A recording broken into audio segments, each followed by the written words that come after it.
Hello viewers, মুল of কুকিংয়ে আপনাদের সকলকে স্বাগত। আমি মৌ আজ চলে এসেছি সাম্বার রেসিপি নিয়ে। চলুন দেখে নেওয়া যাক সাম্বার কীভাবে তৈরি করলাম। এখানে আমি ডাল নিয়েছি, আমি ছোলার ডাল নিয়েছি, মটর ডাল নিয়েছি, আর নিয়েছি গোটা মুগ ডাল, গোটা ধনিয়া, গোটা জিরে, একটা শুকনো লঙ্কা আর অল্প পরিমাণে মেথি। মেথি বেশি দিলে তিতো হয়ে যেতে পারে, তাই আমি অল্প মেথি দিয়েছি। আপনারা চাইলে একটু বেশিও দিতে পারেন। এবারে আমি এটাকে শুকনো খোলায় একটু ড্রাই রোস্ট করে নিচ্ছি। তারপরে দিয়ে দিলাম নারকেল কুচি। আমার এটা ভাজা হয়ে গেছে, তো আমি এটা নামিয়ে নিচ্ছি। ডালগুলো লাল লাল করে ভেজে আমি একটা ফাইন পেস্ট তৈরি করে নিচ্ছি। ডাল ভালো ভাজা হলে পেস্টটাও কিন্তু ভালো হবে। এবার আমার পছন্দ মতন আমি কিছুটা সবজি নিয়ে নিয়েছি। আপনারা আপনাদের পছন্দ মতন সবজি নেবেন। কড়াইতে একটু তেল দিয়েছি, তেলটা গরম হয়ে গেলে আমি এখানে দিচ্ছি কালো সর্ষে, সাদা সর্ষেও দিতে পারেন, সেটা আপনাদের ওপর। দিয়ে দিচ্ছি পেঁয়াজ কুচি, দিয়ে দিচ্ছি কারি পাতা।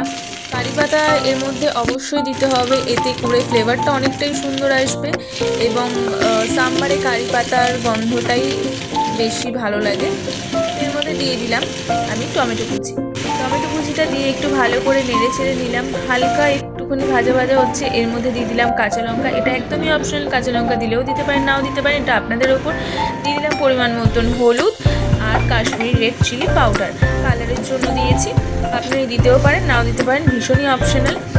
এর মধ্যে দিয়ে দিলাম আমি পরিমাণ মতো নুন। মশলাটা একটু ভাজা ভাজা করে নিয়ে আমি কেটে রাখা সবজিগুলো একে একে দিয়ে দিলাম। দিয়ে দিলাম সজনের ডাঁটা, রাঙা আলু, এমনি গোল আলুও দিয়েছি। দিয়ে দিলাম কুমড়ো, বেগুন দিতে পারেন, আমি দিয়েছি গাজর। আমি বেগুন খাবো না, তাই আমি বেগুন দেইনি, তো বেগুনও দিতে পারেন। আপনাদের যেরকম সবজি ইচ্ছা সেরকম সবজি পছন্দ মতন দিয়ে দেবেন। দিয়ে দিচ্ছি মটরশুঁটি। সবজিগুলো হালকা একটু সটে করে নিতে হবে। সটে করা হয়ে গেলে এর মধ্যে পরিমাণ মতন জল দিয়ে দেবেন। তারপর সবজিগুলোকে একটু সিদ্ধ হতে দেবেন। সিদ্ধ আমার একটু হয়ে গেছে, তারপরে আমি দিয়ে দিলাম গুঁড়ো করে রাখা ডালটা। যতটা আপনারা সাম্বারটা ঘন খাবেন সেই অনুযায়ী ডালটা দিয়ে নেবেন। তারপরে এর মধ্যে তেঁতুলের পাল দিলে ভীষণই ভালো হয়, বাট আমি তেঁতুলের পাল খেতে পারবো না, তাই জন্য আমি লেবুর রস দিয়ে নিয়েছি। আপনারা চাইলে লেবুর রস দিয়ে দিতে পারেন, তাতেও কিন্তু কম টেস্ট হয় না। এর মধ্যে দিয়ে দিলাম আমি হালকা একটু আখের গুড় মিষ্টির জন্য, আপনারা চাইলে চিনিও দিতে পারেন। লাস্ট ফিনিশিং টাচের জন্য একটু তড়কা লাগাচ্ছি, যেটা ভীষণই ভালো যায়। এখানে একটু তেল নিয়ে নিয়েছিলাম, কালো সর্ষে আর কারি পাতা দিয়ে একটু তড়কা দিয়ে দিয়েছি। ভীষণই ভালো একটা ফ্লেভার আসে এবং খেতেও কিন্তু রেস্টুরেন্টের মতন টেস্টি হয়।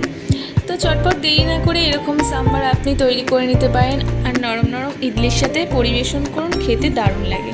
Thank you for watching. আজকের মতো টাটা।